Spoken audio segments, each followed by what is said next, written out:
السلام علیکم ورحمۃ اللہ وبرکاتہ۔ تو میری آج کی اس ویڈیو کا ٹاپک موجود لوگوں کا غائب لوگوں تک علم پہنچانے کے بیان سے متعلق ہے، تاکہ کہ لوگ لا علمی اور گمراہی کی وجہ سے جنگ اور فساد کرنے سے باز آ جائیں۔ تو اس حدیث کو ابن عباس رضی اللہ عنہ نے نبی اکرم صلی اللہ علیہ وسلم سے روایت کیا ہے۔ تو رسول اللہ صلی اللہ علیہ وسلم نے فرمایا کہ جو لوگ یہاں موجود ہیں اور میری باتیں سن رہے ہیں، وہ یہ باتیں ان لوگوں تک بھی پہنچائیں جو لوگ یہاں موجود نہیں ہیں۔ تو ابو شریح رضی اللہ عنہ روایت کرتے ہیں کہ انہوں نے عمر بن سعید سے، جو یزید کی طرف سے مدینہ کے گورنر تھے اور جو مکہ پر ابن زبیر رضی اللہ عنہ سے لڑائی کرنے کے لیے اپنی فوجوں کو روانہ کر رہے تھے، جب عمر بن سعید اپنی فوجوں کو روانہ کرنے کے لیے تیار کرنے لگے، تب یہ صورتحال دیکھ کر ابو شریح رضی اللہ عنہ نے کہا کہ اے امیر، مجھے وہ حدیث بیان کرنے دو جو رسول اللہ صلی اللہ علیہ وسلم نے فتح مکہ کے دوسرے دن فرمایا تھا، جس کو میرے دونوں کانوں نے سنا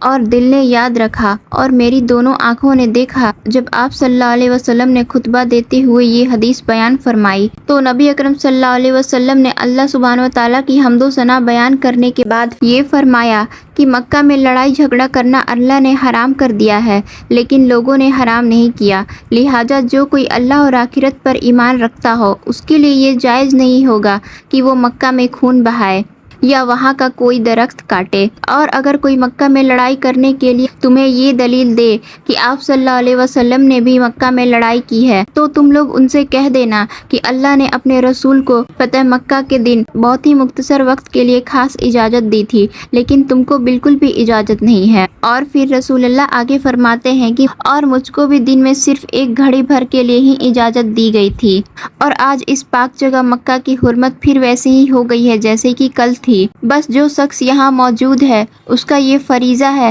کہ ان لوگوں تک میرا یہ حکم پہنچا دے جو لوگ یہاں موجود نہیں ہیں، تاکہ وہ مکہ میں خون خرابہ کرنے سے باز آ جائیں۔ پھر جب لوگوں نے ابو شریح رضی اللہ عنہ سے پوچھا کہ جب تم نے رسول اللہ کی یہ حدیث عمر بن سعید، جو کہ مکہ کے گورنر تھے اور ابن زبیر سے جنگ کرنے کے لیے مکہ میں اپنی فوجوں کو بھیج رہے تھے، تو جب تم نے یہ حدیث اس کو بیان فرمایا تو انہوں نے اس حدیث کو سن کر کیا جواب دیا؟ تب ابو شریح رضی اللہ عنہ فرماتے ہیں کہ یہ حدیث سننے کے بعد عمر بن اسید نے یہ جواب دیا کہ اے ابو شریح، میں تم سے زیادہ علم رکھتا ہوں، اور مکہ کسی گنہگار، باغی، چور اچکے اور خون خرابہ کر کے بھاگنے والوں کو پناہ نہیں دیتا ہے۔ اور یہ کہہ کر انہوں نے اپنی بات ختم کر دی۔ میں یہاں پہ یہ بات بتا دیتی ہوں کہ جن لوگوں کو نہیں پتا کہ ابن زبیر رضی اللہ عنہ کون تھے، تو ابن زبیر رضی اللہ عنہ نبی اکرم صلی اللہ علیہ وسلم کے پھوپھی جات بھائی اور ابو بکر صدیق رضی اللہ عنہ کے نواسے تھے، اور ابن زبیر رضی اللہ عنہ نہ تو باغی تھے اور نہ فسادی۔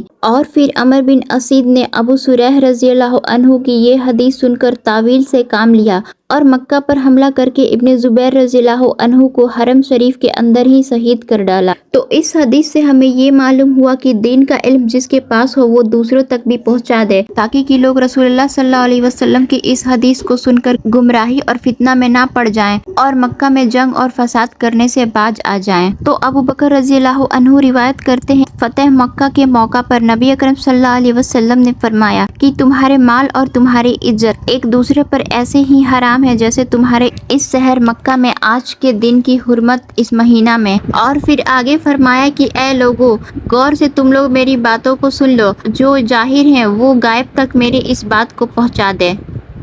محمد بن شیرین فرماتے ہیں کہ رسول اللہ صلی اللہ علیہ وسلم کا فرمان سچ ہوا، یعنی کہ ظاہر لوگوں نے اپنے بعد والوں تک خبر پہنچا دی۔ اور پھر آپ صلی اللہ علیہ وسلم نے یہ جملہ کہ کیا میں نے تم کو یہ خبر پہنچا دی 2 مرتبہ فرمایا۔